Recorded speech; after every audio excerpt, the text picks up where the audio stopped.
Hello everyone, this is Abhishek and welcome back to my channel the knowledge island. दोस्तों, आज मैं आप लोग के लिए कॉन्ग्रुएंसी लेकर आया हूं। कॉन्ग्रुएंसी को कैसे रिप्रेजेंट करना है, method of representation of congruency. तो यदि आप लोगों का कॉन्ग्रुएंसी का बेसिक कॉन्सेप्ट एकदम से क्लियर है तो बहुत अच्छी बात है, और यदि आप लोग का इसका बेसिक कॉन्सेप्ट नहीं है तो हमने इसके लिए वीडियोस डाल रखे हैं। वो आप यहां पर आई बटन पे देख पा रहे होंगे, आप उसे जाके क्लिक करें और आप पहले उस वीडियो को देख लें। बेसिक कॉन्सेप्ट आपको मिल जाएंगे, फिर आके आप इसका मेथड ऑफ रिप्रेजेंटेशन पढ़िए, जो कि आपके क्लास 9 में, क्लास 10 में ये काम आने वाला है। क्योंकि आपने देखा होगा कि इसका बेसिक कॉन्सेप्ट का कहीं कोई जिक्र नहीं है। आपके क्लासेस में, आपके मैथ्स के टॉपिक में आपको सिर्फ और सिर्फ एसएसएस, एसएएस, एएसए और आरएचएस वाले वर्ड्स आपको दिखे होंगे। आपको लग रहा हो कि कॉन्ग्रुएंसी सिर्फ यही है, बट ऐसा नहीं है। इसके बेसिक कॉन्सेप्ट भी कुछ हैं जो कि मैंने दे रखा है, आप उसे जरूर देखें। तो चलिए आज चलते हैं कि इसको आखिर मैथ्स में कैसे इसे रिप्रेजेंट करते हैं। आखिर दो कॉन्ग्रुएंट शेप को कैसे हम लोग जानेंगे कि वो दोनों कॉन्ग्रुएंट है। आखिर उसके लिए क्या क्या कंडीशंस हैं, उसके लिए क्या क्या शर्तें हैं, वो हम लोग यहां पर देखेंगे। तो दोस्तों, मैंने अपने वीडियोस में उसका जो बेसिक कॉन्सेप्ट दिया है उसमें मैंने बताया है कि कोई भी दो शेप कॉन्ग्रुएंट हो सकता है। कोई भी दो शेप, कोई फर्क नहीं पड़ता है कि वो रेक्टेंगल है, वो ट्रायंगल है, वो स्क्वायर है, वो सर्कल है। कोई भी शेप्स कॉन्ग्रुएंट हो सकते हैं, बट हम यहां पर सिर्फ और सिर्फ ट्रायंगल के बारे में पढ़ेंगे।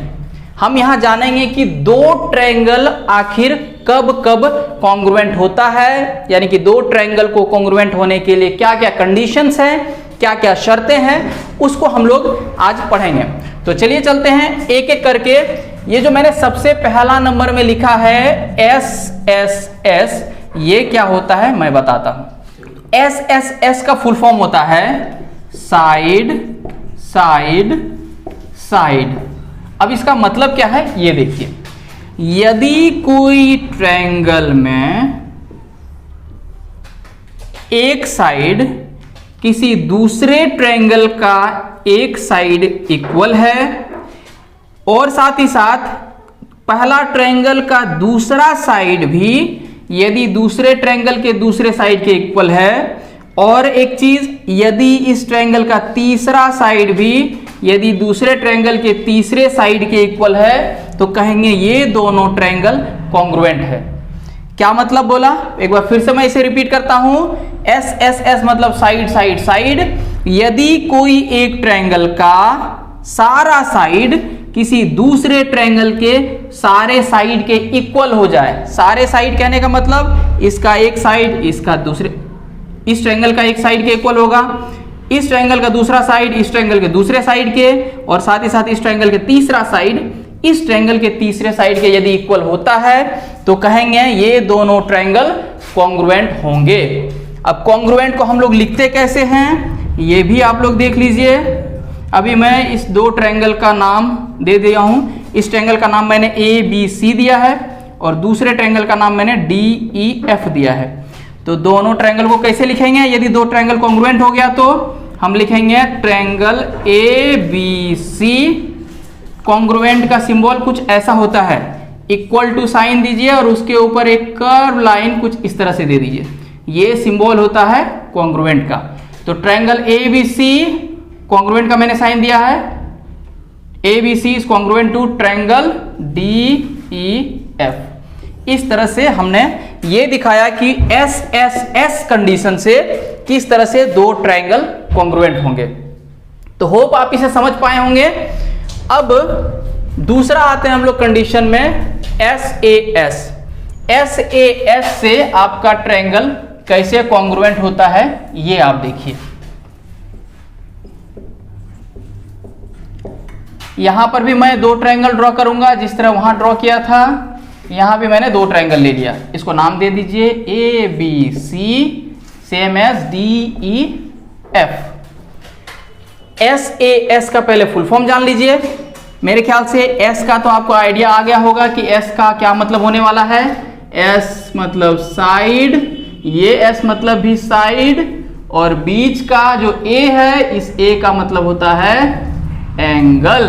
तो SAS का फुल फॉर्म हो गया साइड एंगल साइड। अब ठीक से इसे देखने की कोशिश करें, जितना सिंपल ये SSS था उतना सिंपल ये SAS होगा नहीं।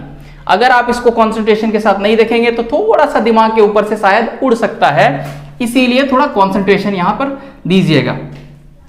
साइड डेफिनेटली इस ट्रायंगल का एक साइड लेंगे, तो इस ट्रायंगल का कोई एक साइड ले लेते हैं हम लोग, AC ले लेते हैं। AC ले लिया, AC दूसरे ट्रायंगल के एक साइड के इक्वल होगा। मान लेते हैं अभी AC हमारा DE के इक्वल है, तो इस ट्रायंगल का AC साइड दूसरे ट्रायंगल के DE साइड के इक्वल है, तो मैं इसे ऐसे इक्वल दिखा देता हूं। तो एक चीज हमें मिल गया, ये चीज हमें मिल गया। अब आते हैं दूसरे एक एंगल पे, तो इस साइड को ही टच करता हुआ एक एंगल होना चाहिए, हमेशा इस बात को ध्यान रखें। तो जो साइड मैंने इधर लिया है AC, इसको टच करता हुआ दो एंगल होगा, एक इस साइड का एंगल होगा, एक इस साइड का एंगल होगा।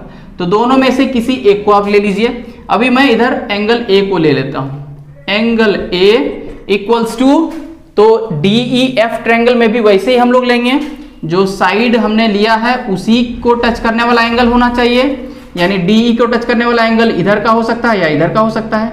तो आप अगर D को ले लेते हैं तो आप इसे ही ले लीजिए, एंगल D, यानी कि angle A equals to angle D का भी होना जरूरी है। और तीसरा चीज है फिर से एक साइड, तो एक साइड, अब जो फिर तीसरा साइड लेंगे उसमें भी थोड़ा कंसंट्रेशन दे के समझने की कोशिश कीजिए कि वो साइड भी जो एंगल आपने लिया है उस एंगल को टच करने वाला होना चाहिए। यानी कि एंगल आपने A लिया है, तो एंगल A को टच करने वाला दो साइड है, पहला तो AC था जो आपने ऑलरेडी पहले ले रखा है, दूसरा साइड क्या बच जाता है AB, तो आपको AB ही लेना है। उसी तरह से आप इस ट्रायंगल में भी देखिए, अगर एंगल D को आपने लिया है तो इसको टच करने वाला दो लाइन, एक DE और दूसरा DF, तो DE आपने पहले ही ले रखा है तो बच जाता है क्या DF। तो अगर ये इस तरह से इक्वल मिलते हैं दो ट्रायंगल में तो कहेंगे ये दोनों ट्रायंगल आपका कॉन्ग्रुएंट है, यानी कि इस तरह से ट्रायंगल ABC कॉन्ग्रुएंट हो गया ट्रायंगल DEF के। तो मैंने क्या बोला, इसे एक बार फिर से मैं रिवाइज कर देता हूं। इसमें मैंने ये बोला कि किसी एक ट्रायंगल का यदि एक साइड, एक एंगल और दूसरा साइड, मतलब दो साइड और उसके बीच का एंगल, दो साइड और उसके बीच का एंगल, अभी मैंने लिया था AC और AB दो साइड और उसके बीच का एंगल A लिया था। तो यदि किसी ट्रायंगल का दो साइड और उसके बीच का एंगल किसी दूसरे ट्रायंगल के दो साइड और उसके बीच के एंगल के अगर इक्वल होता है तो कहेंगे वो दोनों ट्रायंगल कॉन्ग्रुएंट होगा। किससे होगा, कौन से क्राइटेरिया से, SAS से, तो जो कि मैंने यहां दिखाया है। ठीक है, तो मेरे ख्याल से आप इस दो क्राइटेरिया को समझ पाए होंगे, SSS को और SAS को। तो दोस्तों अभी मैंने आप लोग को ये दो क्राइटेरिया को समझाया, ट्रायंगल SSS से कैसे कॉन्ग्रुएंट होते हैं और SAS से कैसे दो ट्रायंगल कॉन्ग्रुएंट होते हैं। होप आप इन दो पार्ट को एकदम अच्छे से समझ पाए होंगे।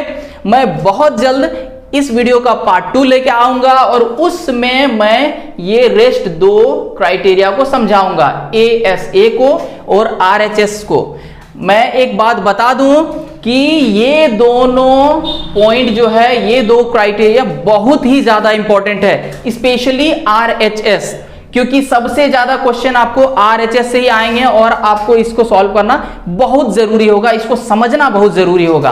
तो आप नेक्स्ट वीडियो को जरूर देखें ताकि आप इन दो क्राइटेरिया को समझ सकें और कॉन्ग्रुएंट चैप्टर के जितने भी क्वेश्चंस होंगे वो आसानी से आप सॉल्व कर सकें। तो दोस्तों आपको हमारा वीडियो कैसा लग रहा है ये हमें कमेंट सेक्शन पे जरूर बताएं। अगर अच्छा लग रहा है तो हमारे वीडियोस को लाइक करें, चैनल को सब्सक्राइब करें और ज्यादा से ज्यादा अपने दोस्तों को, अपने भाई बहनों के साथ इसे शेयर करें। तो बहुत जल्द मिलते हैं हम लोग इस वीडियो के पार्ट 2 में, तब तक के लिए बहुत बहुत धन्यवाद।